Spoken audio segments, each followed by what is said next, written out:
Good evening. Welcome to another edition of Mi Gente on Air, and I'm so glad to have you here in the room. I want to welcome everybody to come on in and ask questions or make comments because we got an important subject to talk about tonight. And I've got a great guest who has been in Saginaw for a little bit of time. He's from the Valle, from Brownsville, Texas, and his name is Bert Herrera, and he is going to join me to talk about the Well. Have you heard about the Well? It is a very badly needed, what would you call it? Very badly needed resource for men who are homeless or who may need shelter. And I think that touches many of us in the community. So I hope you will join us in the room tonight and that you will give us feedback so that we can find out more about his story as well as the Well here in Saginaw. So stay tuned. We'll be right here with Mi Gente on Air.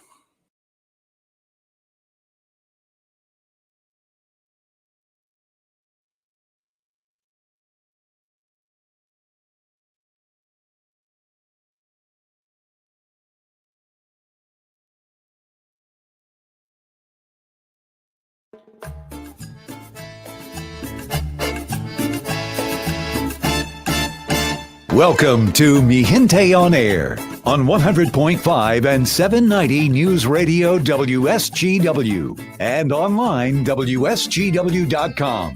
Now, here is your host, Larry Rodarte.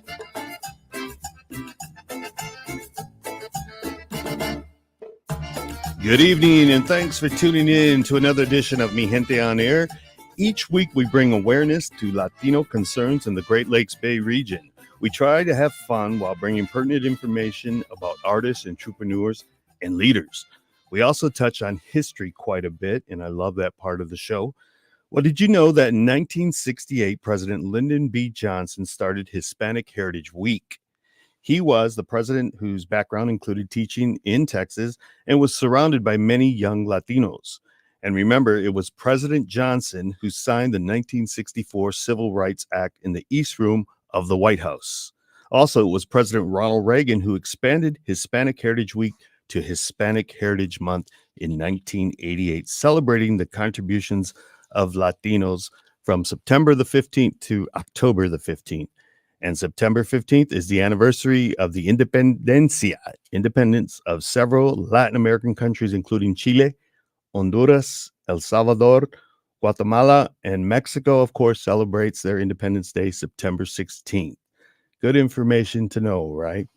So there's your history lesson today. Well, today I have a guest who's making an impact here in Saginaw. Have you heard about the Well of Saginaw Men's Shelter? It is an established nonprofit seeking to open up their first shelter home for men struggling to get ahead and turn their lives around. Yes, a shelter house for men where they can feel loved and appreciated. Key is empathy. If we as a society want to make an impact in reducing the crime rate, homelessness, and the overall commonwealth of our community, we have to help those men wanting to change their lives around. Today, I have Mr. Bert Herrera, who is Executive Director of the Well of Saginaw's Men's Shelter. He comes from Brownsville, Texas, and we're going to hear his story and all about the Well. Welcome to Mi Gente on Air, Bert Herrera. Thank you, Larry. Thank you for your invitation. I'm so blessed to be here. Like Larry said, this shelter is very needed in the city of Saginaw and the local community. We're working real hard to bring this program to life. It is much needed. There is a great need to reach out to these men in this community that are struggling with different situations, from homelessness to substance disorder, to just basically trying to get back on their feet. And they just need, that push. And of course, a homely environment where they feel loved and accepted. And so that's what we're, the whole, where the Well of Saginaw is about, is that we give this comfort to these men and help them and reintegrate them and make them feel wanted in our community. Well, that's a real huge undertaking. I want to start out here with finding about who you are, Gilberto Herrera, and what your story background is, and before coming to Saginaw. So I grew up in the city of Brownsville, Texas. I went to school down there. I come from a a long history of Hispanic migrant family. We used to travel the states and migrant work. Of course, coming to Michigan many years to hoe sugar beans, and picking other fruits and vegetables.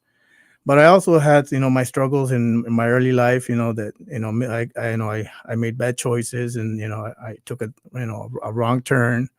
I have had some pretty deep story that as far as abuse in my family, suicides in my family, and all that kind of took a toll on my life at an early age. And but now that I through the years, I fought and I fought, and finally the Lord pulled his hands down towards me and reached me and pulled me out of that darkness. And today I'm here in Saginaw. People ask me, what's the transition from all the way down there to come up to Saginaw? And I tell them, it's all in the Lord's plan, because I needed a change of life, a change of direction, and an atmosphere and so forth. And then of course, this motivation to reach out and help the needy. I also work for a local shelter here in town. I've been there for 2 years, and the shelters serve a purpose, but there's a deeper need to reach out to these men, because men are the providers, and we need to have them feel wanted in our community, especially people that have made the wrong choices. We always try to shun them down, and kind of a stereotype, but there's a deeper problem of why people make those bad choices, and that's where we want to get to the bottom of, and tell them, what, you can turn your life around just like I did.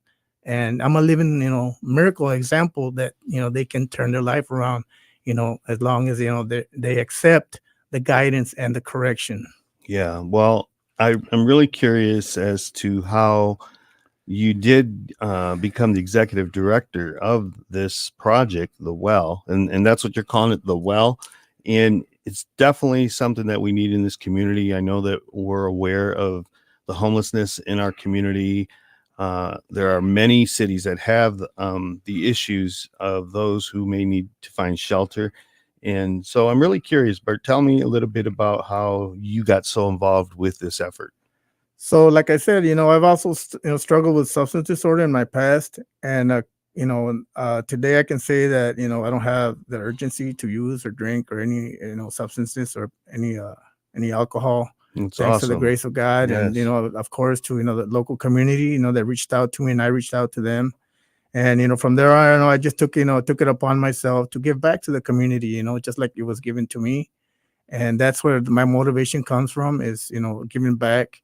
And it's just a fulfilling dream for me to have established this with the help of local leaders and other shelters in town, including the Mustard Seed and the Emmaus House, which we are united in this program. I have a good board of directors of local leaders, and I'm so blessed to say that this program will come to life, but we still need the community support. And and just keep us in your prayers, and just support us. When you talk about community support, has that really been a challenge for you? And are there obstacles maybe that we can bring forth to try to see if we can alleviate some of that? Well, first of all, one of my obstacles was getting to know people in the community, because I've been here only for a few years, coming close to 5 years. I don't have no family up here, which is part of my story, why I left the state of Texas and behind, for my personal reasons, for my personal well-being. But there, like I said, that there's a great need for this program. And um, so that's where um, You where had the well challenges? yeah, well, we had challenges as far as, like I said, me getting to know people in the community. But right now, our main challenge is that we want to put it out there so the people can come reach out to us. Hmm. There is need in funding, because we're new, we're trying to get established. And of course, funding is a struggle, but we have faith that the community will whatever contribution they can contribute is it's appreciated. And But like everything, when we trying to put something together, it takes effort and it takes help, and and of course, uh, involvement from uh, your community. So Well, I was real happy to see that when you reached out to me, I said, that's pretty awesome. You're from Brownsville, where some of my family is from, and so that was real nice to see that. But also, Raza, yeah, you're there and you're trying to help in an executive producer position, executive producer, and it's important that we have yeah, people from our community that are helping everybody for the greater need, and that's what's happening here with the well.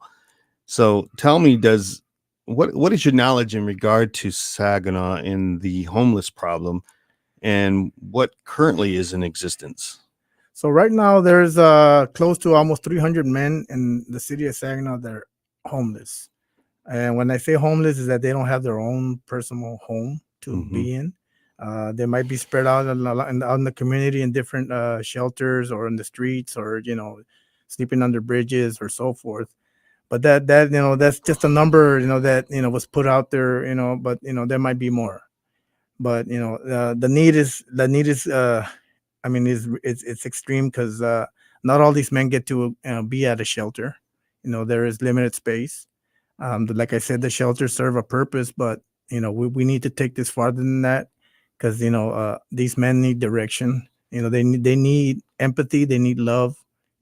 I myself, can honestly say that even though I came, from a family, grew up in a family, I didn't have that, that proper love that I can see some of these men don't have, and and my heart is going out to that purpose, because I know that, when somebody, grows up in a life of despair and struggle and, and anguish, wanting that, that love and comfort, and you don't have it, and of course you can't express it if you don't know how to, how to, how to show it, because, you never had it around you.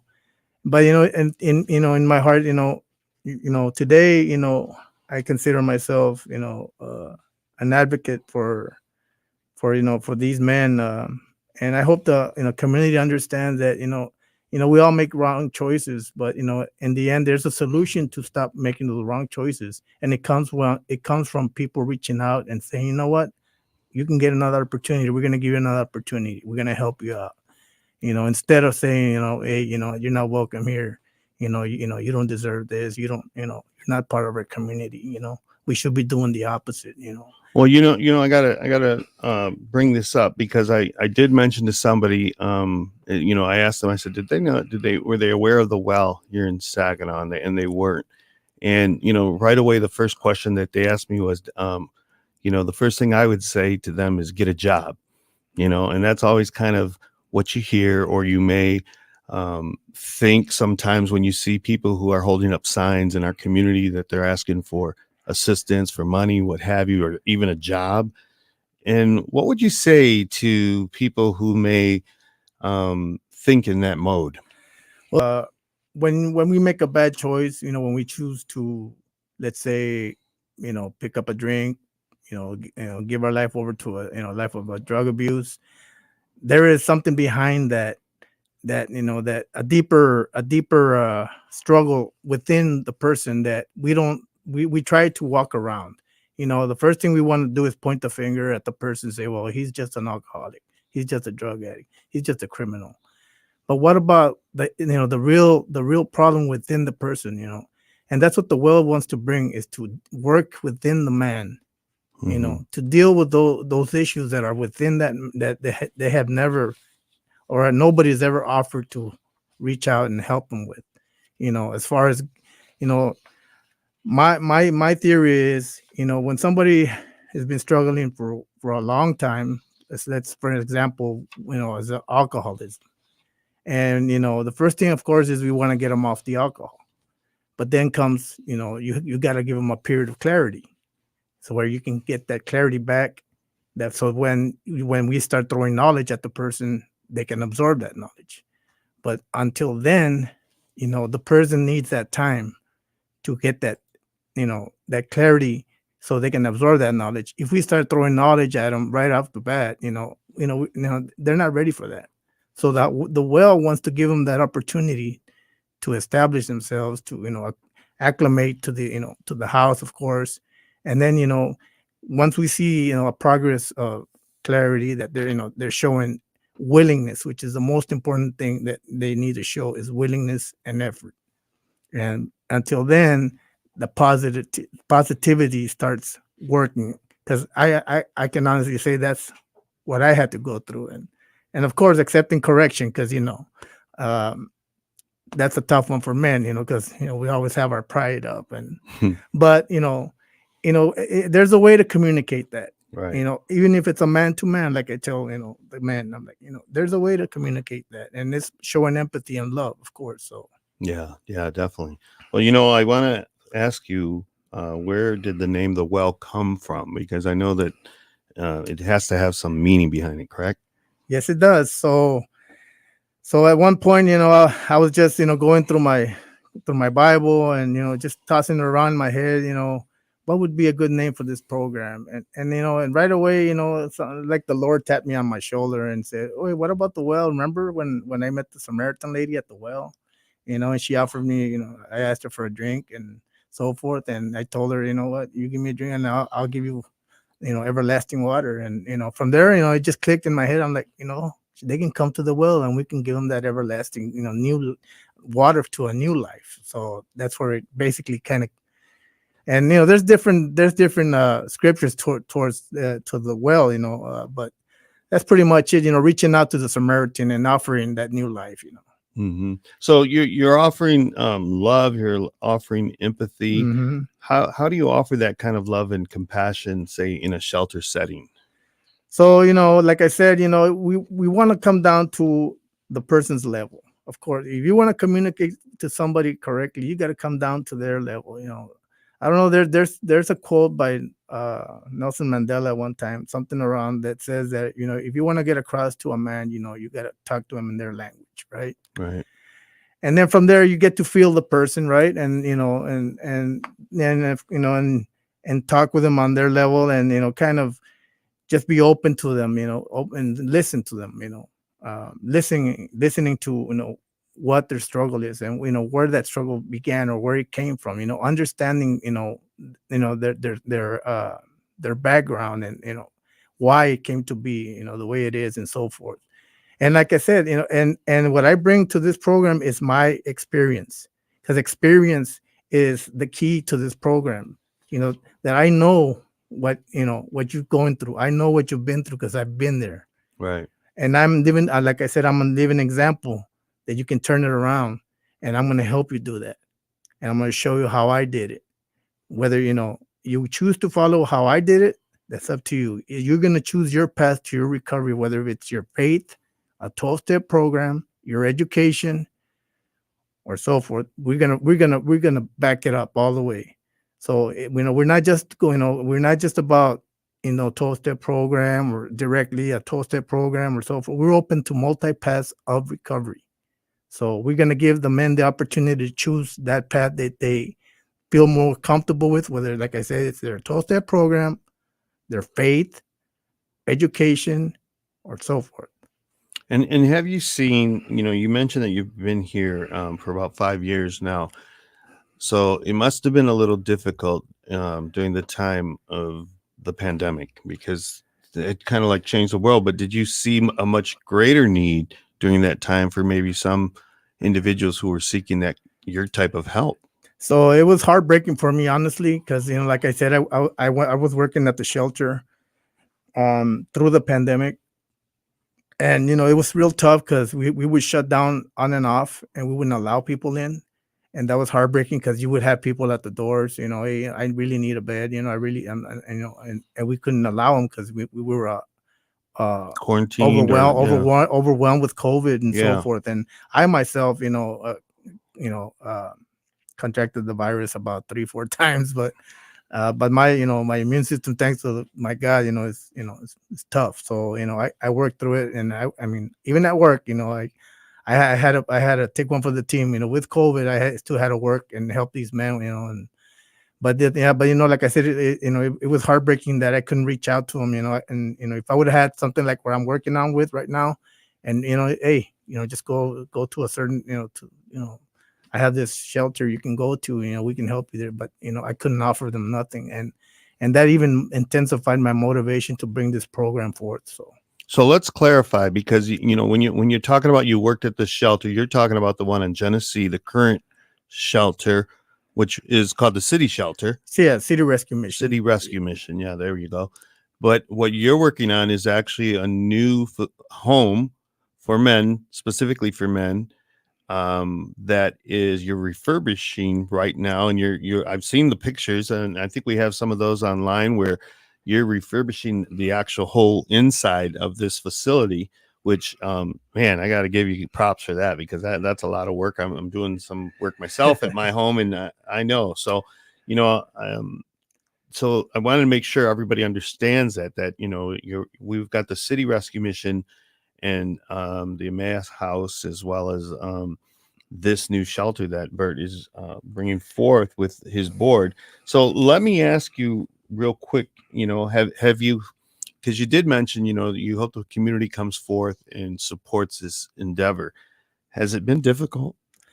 So far, it has, because like I said, funding is coming, at a slow pace, but we respect it, because we have faith, that once the community knows about the program, they'll open up to us, and we're still working on our marketing, which is a big barrier that we had, because we couldn't get it going right away because of funding, but now we're working on that. But it's been a struggle, yes. Like I said, any new business or any new nonprofit that comes together, it's a struggle to get it going. But once we get the comfort and the response from the community, things will fall in place. And but we do need the community to reach out to us. Like I said, whatever contribution they can contribute is welcome. And I did see that you had a post that you were looking.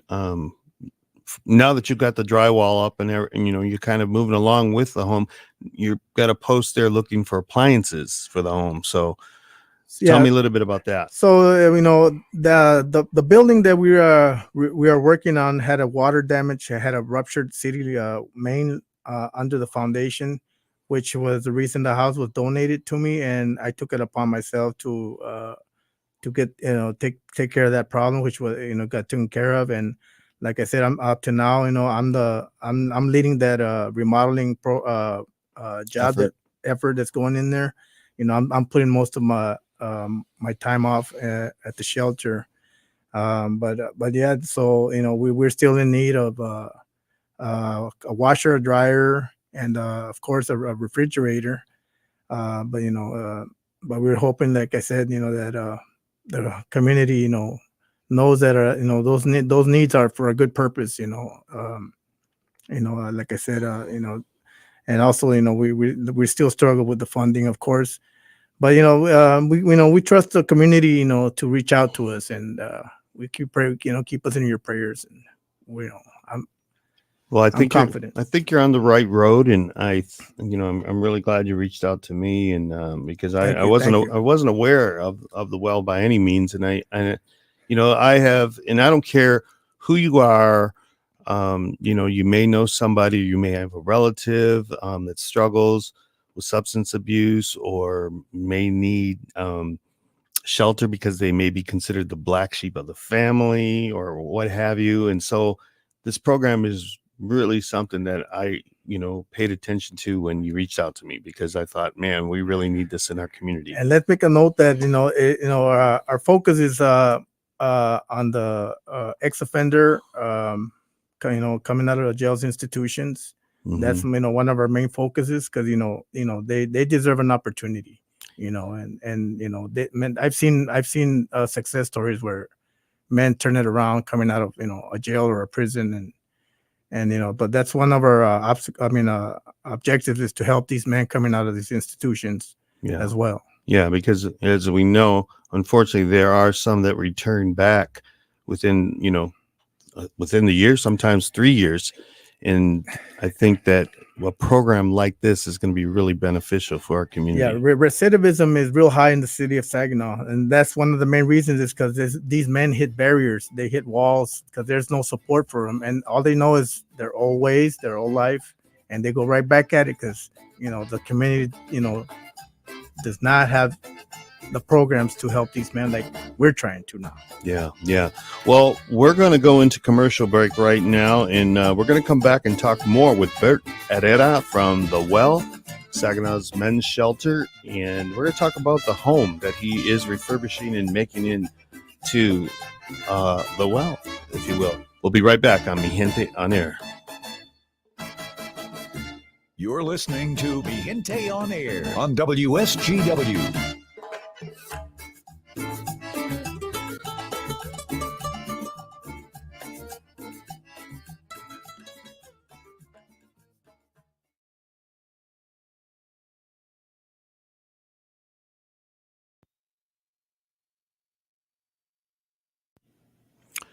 Welcome back to the live stream here, and I want to encourage everybody to come on in who may have a question or want to make a comment.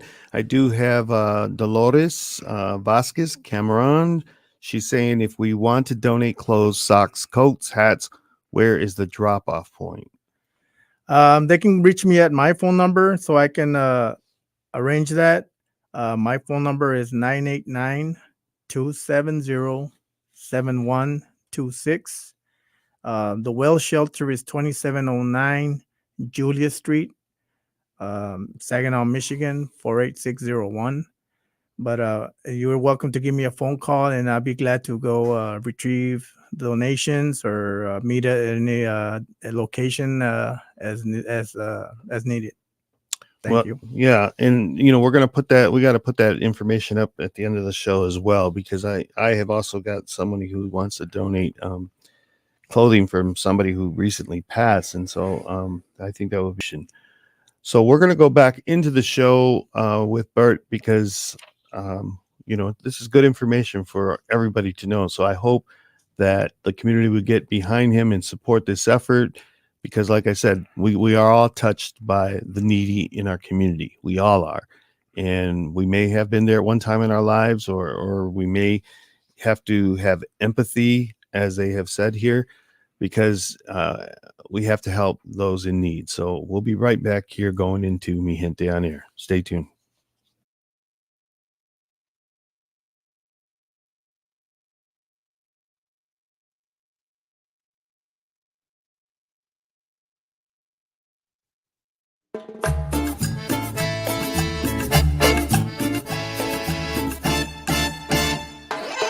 This is Mi Gente on Air on WSGW. Good evening. And yes, I am Larry Rodarte, and I am here on Mi Gente on Air each week bringing you Latino concerns, contributions, and culture. And tonight, my guest is Bert Herrera, who is a Texan now transplanted here in Saginaw, Michigan, and making a difference for our community. He's helping the homeless men in our area, and he has a refurbished place that he is working on currently, and he needs help. He needs help from our community. He needs help with anybody who may have an appliance or talking refrigerator, stove, what have you. And he just is going to need donations because, as everybody knows, this is a huge undertaking. So, Bert, I just want to ask you, how has this affected you and your psyche in terms of being the executive director for this program? Well, it's been a blessing, more than anything. I mean, I'm a real motivated person. Once I start at something, I like to finish it. Like I said, my heart is going all out to this program. I've donated, all my time off from work to this project. Every chance I get, I'm over there. I've had, some help, but it's been minimal. But regardless, I've taken, like I said, I've taken it upon myself. I'm a multi-trade person myself, and which brings me to also to mention that this program is not only gonna assist the homelessness part to the men. It's also we're gonna bring forth a program of job training and show them basic skills and we're gonna be doing projects around the community as well, working with the city of Saginaw, working with other nonprofits, assisting their needs as far as manpower, whatever they need, that the men can help out with. And so, like I said, we will be giving back to the community, which is one of our Goals. one of our goals. Wow. It's not just about a shelter. This is going to be a functioning shelter as far as reintegrating and reestablishing these men in our community. Well, that's just awesome to hear, because I think that it, one of my questions was, the idea was, as you give them this help, is there going to be training for like trades, or where they can actually learn a skill so that they can get back within society to help themselves or their families? So yeah, they sure will. We're gonna have volunteers coming and doing some projects with the men, showing them, painting, lawn care, just the basic trades that they can, start off making a living, and like I said, we are gonna have workshops, and I myself am gonna get my hands dirty. I'm not just gonna be sitting pushing that pen behind the desk. I'm gonna be in the dirt with them too. So yeah. Well, is there an age limit? Because is this or are you seeing a lot of younger men, older men? What's the age limit that you have? So right now, the struggle I see more is between the middle-aged to teenager. I mean, not teenager, young adult to middle-aged men that are struggling the most. Our age limit would be from 18 years and older. But that's where the struggle is more is I see it more is the younger men and middle-aged men. Mm-hmm. Mm-hmm. Well, I want to ask you a little bit about the actual facility. It was currently a duplex over on Julius Street, and you've knocked out the walls. You've put in a lot of the drywall. I've seen it. I've seen you build a beautiful bathroom that's coming to fruition. Tell us a little bit about the actual facility. So it used to be a duplex. It used to belong to the Emmaus House, a women's shelter. So they when we started this movement, we started trying to look around for properties, and it just came to be that when they had that water damage in that property, they basically didn't have the funding to restore it. And I said, you know what, just I'll take care of it. If you donate it to us, I'll make it come back to life, and that's what we're working on. Now it's a one unit. We did take the middle wall, which divided the two units, and now it's a one unit building.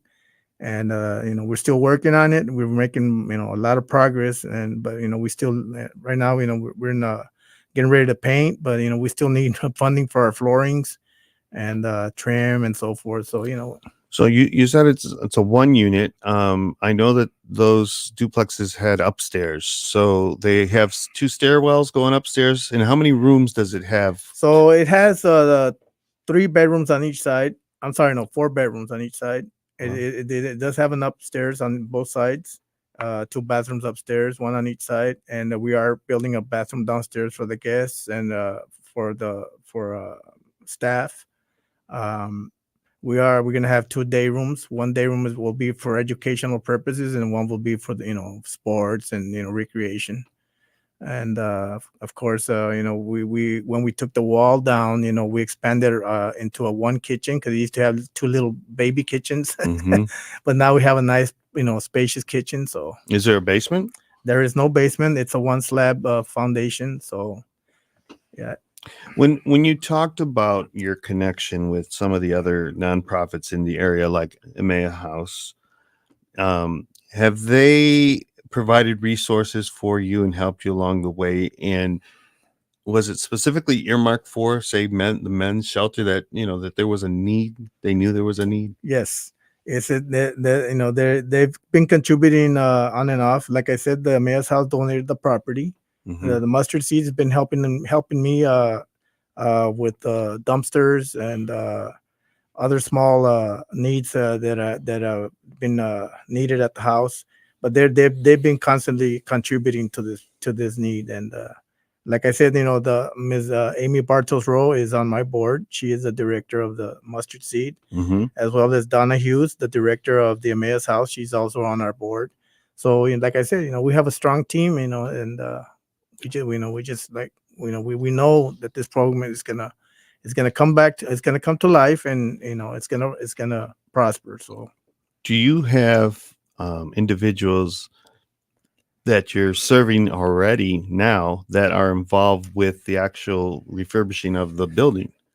So I do have two men that are current guests at the rescue mission. That they've offered to volunteer their time to assist me. When I need their help around the shelter house, and I'm really appreciative of them. And their contribution also comes from their struggles, and they understand as well. That this type of program is needed in this community. Like I said, they want more of a homely environment, which is we want to provide, instead of an institutionalized environment. Yeah.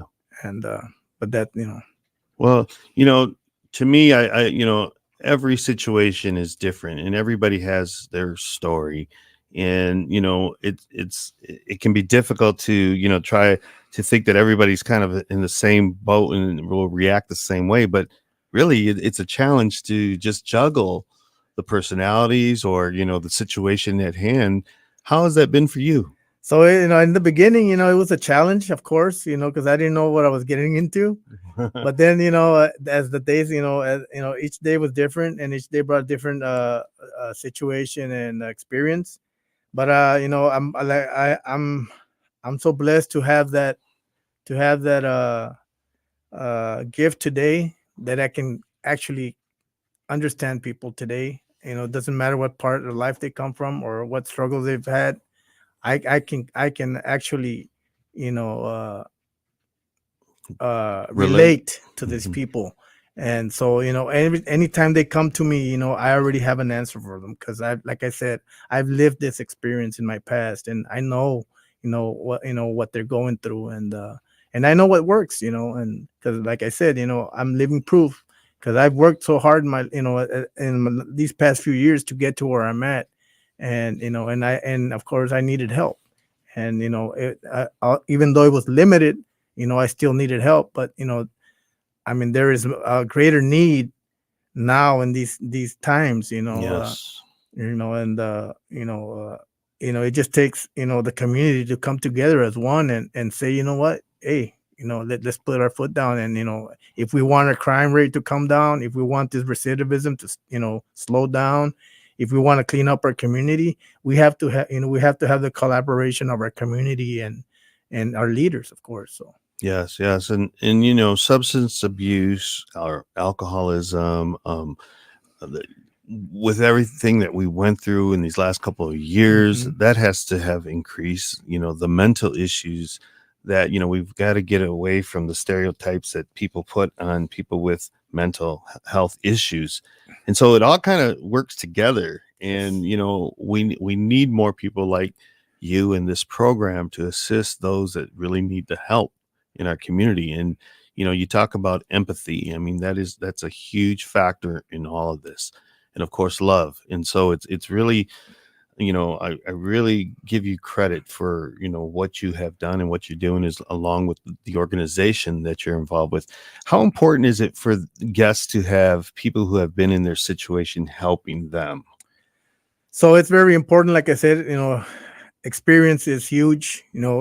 Coming from the facilitator, like myself, like, because they understand that when they sit down with somebody that's had the experience, they can actually, receive that acknowledgement, and understand that, hey, you know what, I can talk to this person on, and open up to them, because I know they've lived, what I've been through or what I'm Right. going through. Yes. So that's a big bridge,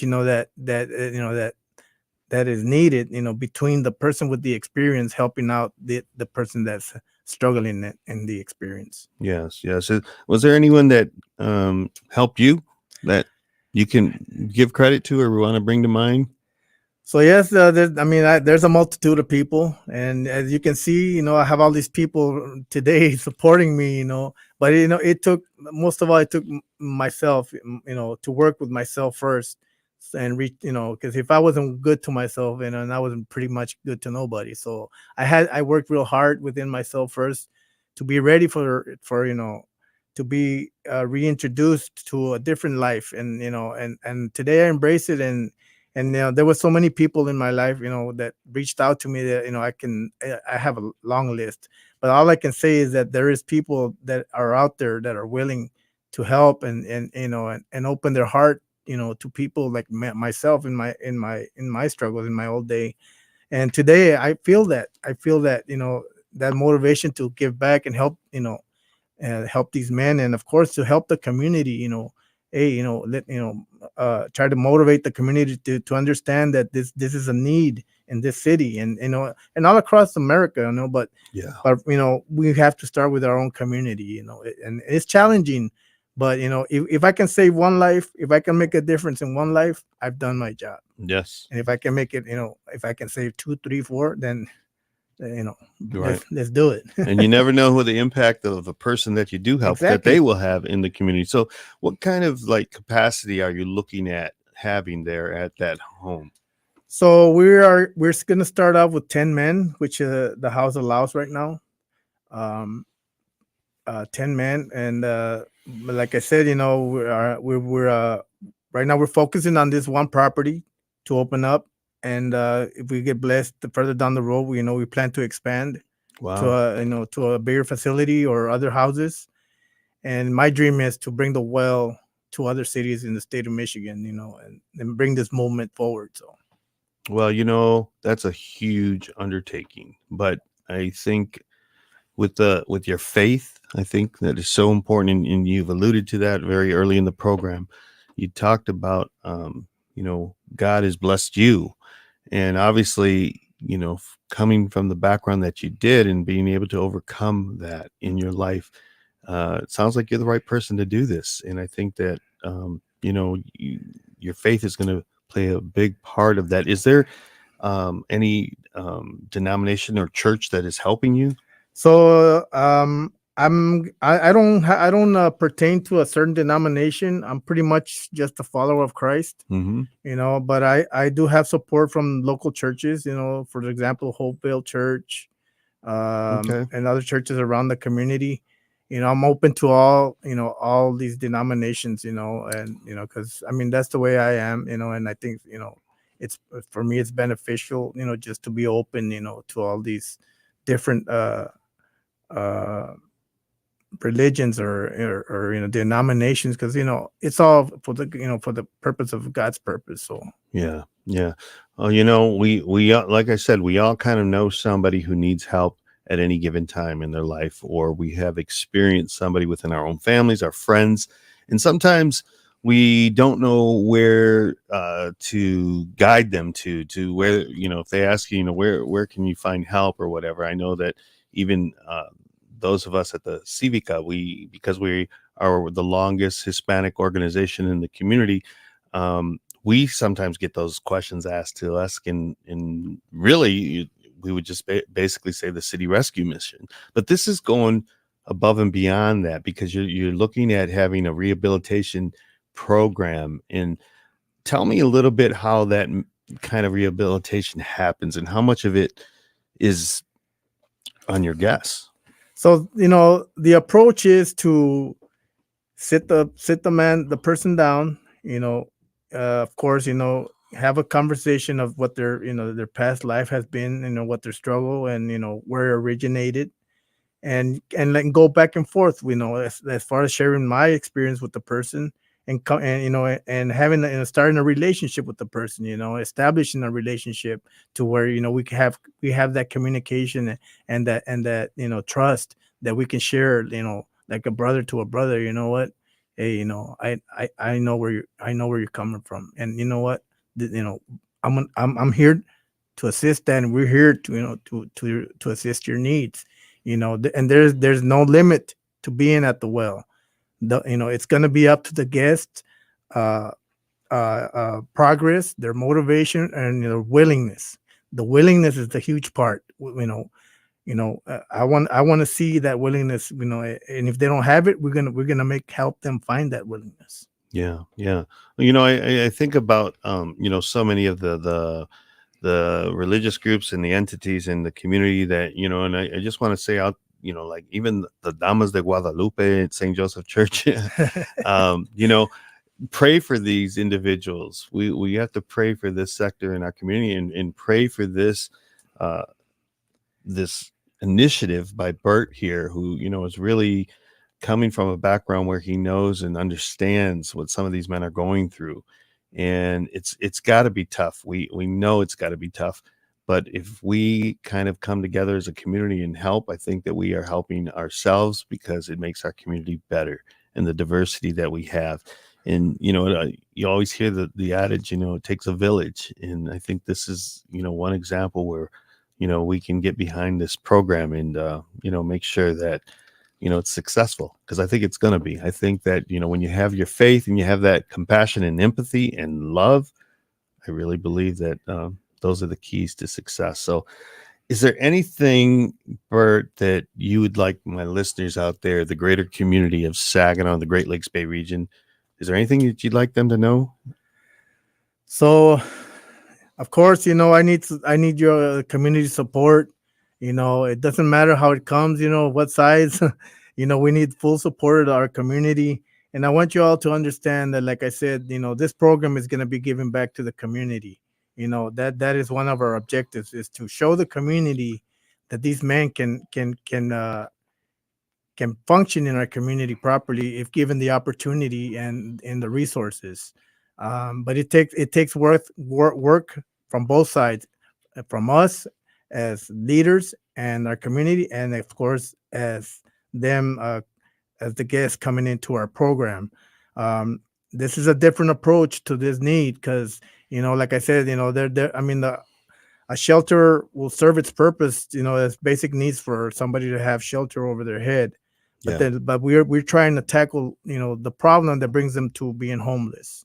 And that's where the key is, finding the solution to help these men overcome those issues. Well, Bert, you're one man. And what comes to my mind is one man can change the world. That song, and that's so true. So, but tell me a little bit about what it takes to run this kind of program. I mean, is there staff, is it partners, facility, costs?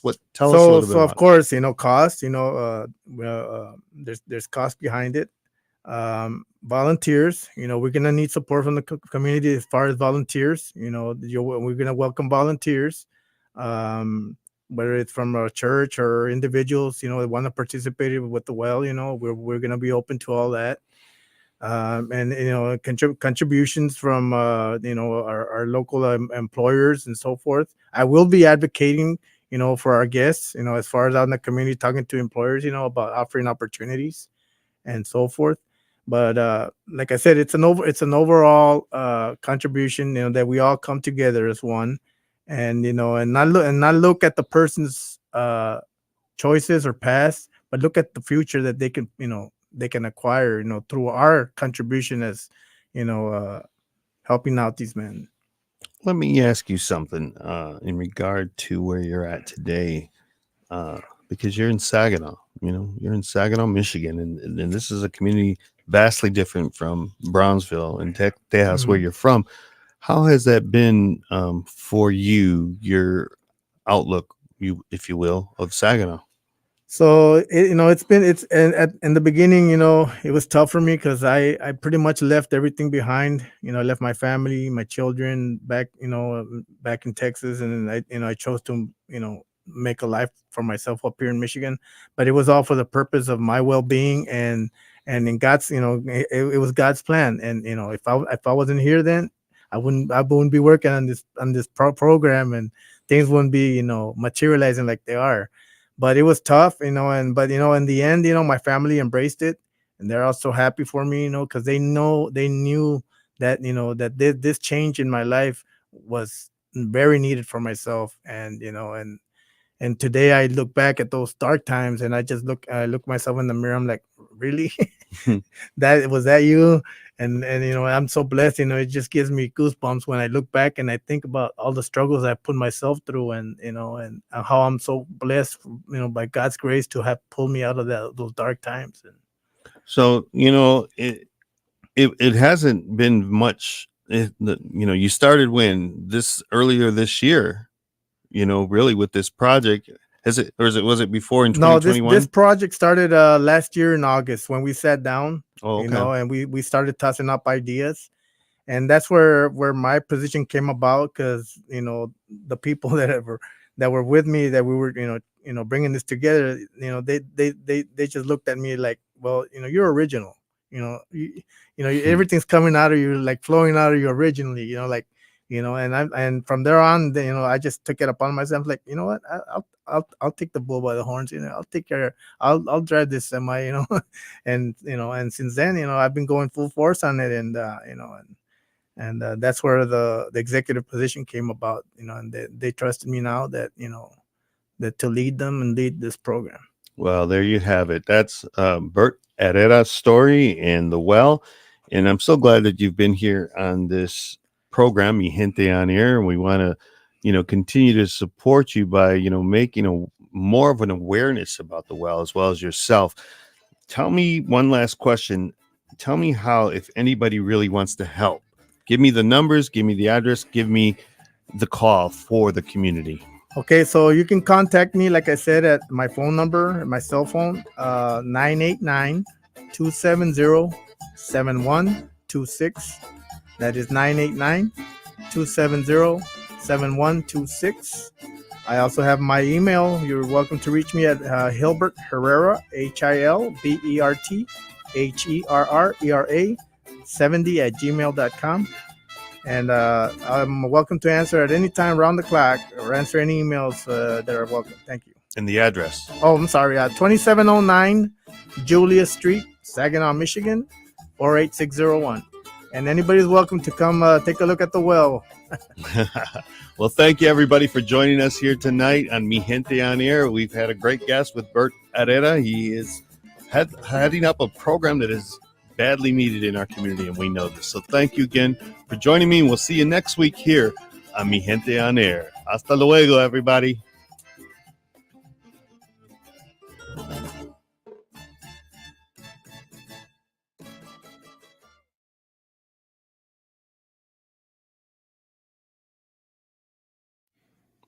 Well, thank you, everybody, for coming into the room. We have a few comments. We have Norma Salazar, who is saying hello from Holland, Michigan. Anybody you know? No, I don't. Wow. So Holland, Michigan in the house. Thank you, Norma, for that comment. We have Angela Blanco, who's saying God's continued blessing. Bert, stay strong. Amen. Yeah. And her sister, Val Blanco, is also saying God bless you and the program. So, yeah, thank you, everybody, for those comments. And if we can help Bert in this endeavor, it's badly needed. Like I've said, we know so many that have maybe been in the situation where they've come out of being incarcerated. They've been in prison for a number of years, and then they got to assimilate into our society again. And sometimes that can be really difficult. We know people who have had substance abuse or have been, alcoholics. So, sometimes they need help. And so I think that this is going to be, we've got a face and a name, somebody who's actually been there, but who is helping the community at large. So, we got to stand behind this. And I'm really happy that we've had you on the program today. And I said, we've got to do this right. And so I hope that we've helped, and Mi Gente on Air, we'll have you maybe on the program again sometime, and we can see some of the results from some of the work that you're doing. Thank you, Larry, and I am looking forward to coming back and show you some of the progress that I know it's gonna come our way. And I'd like to thank the community for listening to us and being with us tonight. And I welcome, like I said, any contributions, and even if it's some words of encouragement, I welcome everything y'all can throw at us. Yes. Thank you. Yes. And I want to throw a question to my producer here, Jonathan Dent. He's a young man who he is here every week listening to the guests that we have. And What do you think about tonight's guests? And you come from a background of your father's a pastor, correct? Yeah. He's a Lutheran pastor. No, I think it's great. I think that having that focus on a more long-term rehabilitation rather than you can come here, you can spend the night, you can get a hot meal, but then you're out in the morning. Exactly. I think that long-term rehabilitation, I think if it's done right, and it sounds like you've got all the right pieces there, is going to be a great asset to Saginaw. Yep. Definitely. And I'm so glad to see that we can help with this show. Because sometimes, we talk other issues or we have celebrity guests or whatever, but at the heart is our community, Of course. and this is a big part of our community. And so I'm really happy that we were able to have you on the show. And one of the when I came to this community, I heard a lot like, well, Saginaw, why'd you come to Saginaw? Saginaw is this and that. I'm like, why would you all say, it's a good community, and but if you put your community in that position, why not do something about it, right? Right. If you want your community to bounce back from whatever struggles they might be going through, you got to start with the people first. It's not about, I understand tax revenue and so forth, but if you want really your community to prosper, you got to work with the people first.